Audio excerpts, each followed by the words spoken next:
Welcome to the Foster Youth Policy Training for the 21-22 school year. My name is Samantha Little, and in addition to being a post-secondary counselor for Options for Youth, I'm also the Foster and Homeless Liaison. I assist the region in understanding the rights of our foster and our homeless youth, and part of that is making sure that the staff is trained to understand their rights as well. The main point of this training will cover rights surrounding enrollment, school placement, and other rights that foster youth have when it comes to their education. So let's talk about who is considered a foster youth.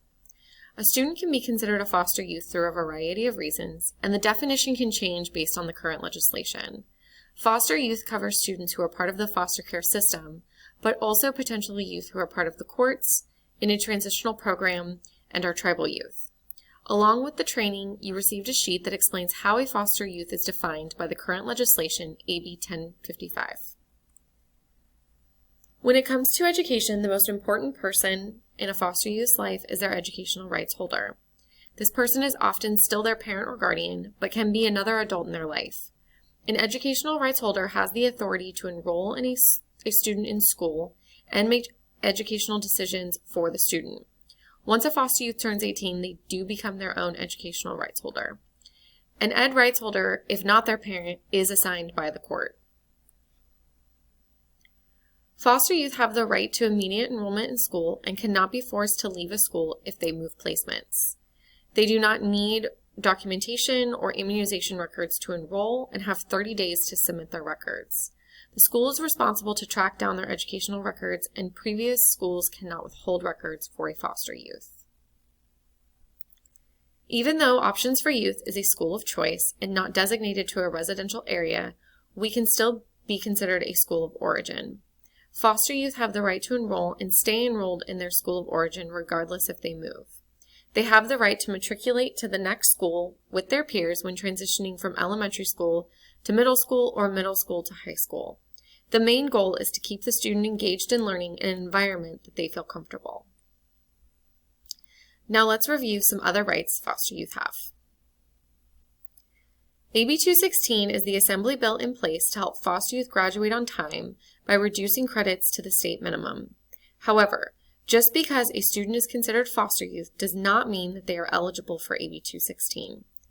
Other qualifications go into this reduction, and myself or the other counselors are the only ones who can make the determination if a student qualifies. If you suspect that a student may be eligible based on their foster youth status, please talk to your counselor so they can investigate further. Please do not make promises to a student that they are eligible for a credit reduction. Since foster youth end up moving schools mid-semester, partial credits become important.